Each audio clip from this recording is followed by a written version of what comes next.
Moi je fais la remise en jeu et je lui donne la balle et je m'écarte pour lui laisser la place comme pour jouer sur un contrat. Et dès qu'il prend le tir, je savais que c'était dedans. Je savais que c'était dedans parce que c'est un tir qu'il prend souvent, qu'il met souvent, et vu comme il était chaud aujourd'hui, il était déjà 7-3 points marqués dans le match. C'était son soir, de toute façon, il y a des joueurs comme ça NBA. Et même avant qu'il tire, j'ai déjà le bras en l'air. J'ai déjà le bras levé parce que je sais qu'il va le mettre dedans et ça nous a fait du bien. Il parle du triple-double en mettant 36 points. Il fait 10 passes à côté, il met 8-3 points, il met shoot de la gagne.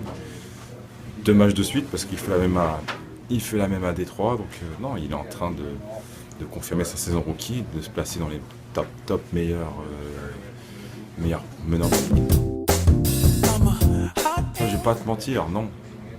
Non, je vais pas te mentir. Après, nous, voilà, on voulait être compétitif, on voulait faire partie des meilleurs. Et surtout la conférence Ouest qui n'est pas évidente et accrocher une place. Mais de là, après plus d'une quart de saison d'être premier de la Ligue, non, on ne s'attendait pas à ça, c'est sûr que non. Maintenant, si on est là, c'est parce qu'on le mérite, parce qu'on a le potentiel et l'équipe pour être dans le top. Maintenant, on n'est pas relâché, justement. On n'est pas satisfait parce qu'après chaque match, justement, entre guillemets, voilà, on apprécie le moment.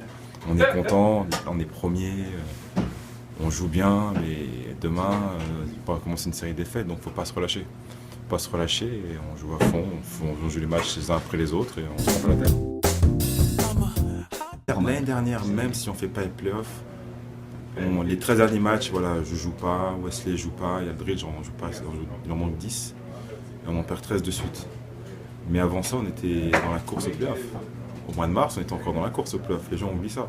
On était 8e, on se battait avec les Lakers, Utah et on était dans la course. Après, on a complètement craqué dans le fin mars, début avril. Mais on a gagné certains gros matchs, on n'a pas eu des matchs qu'on ne devait pas perdre et on a appris de ça. C'est pour ça que l'année dernière, en partant, on s'est dit, bon, chacun se prépare cet été.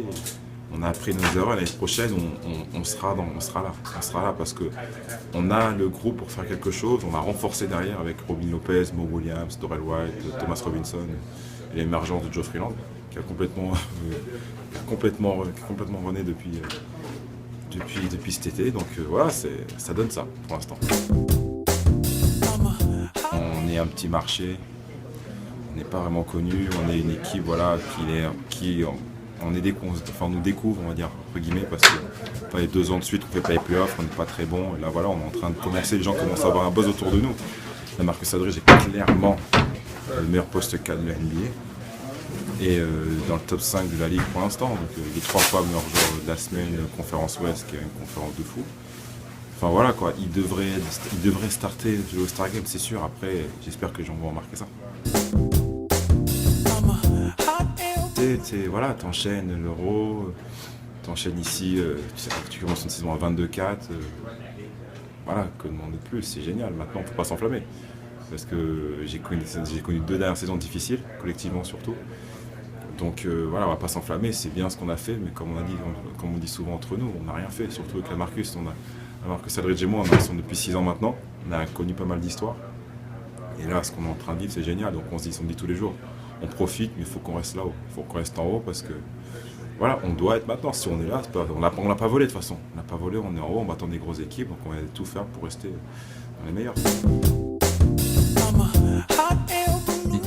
Très très content avec lui, j'étais un peu dans les confidences, mais bon j'en doutais un peu parce que je suis très proche avec le coach de Nouvelle-Orléans qui m'a demandé 2-3 trucs par rapport à lui, donc je sentais venir et quand j'ai eu la nouvelle tout à l'heure, j'ai eu Alexis au téléphone qui m'a annoncé, j'étais très très confiant pour lui.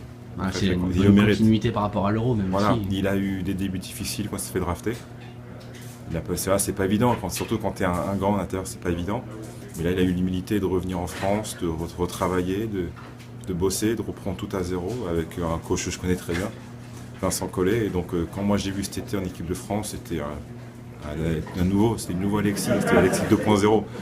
C'était la renouveau d'Alexis. Et voilà, le fait qu'il revienne en NBA maintenant, c'est juste mérité. Il a le niveau pour être là et il doit être ici. Clap along if you feel like a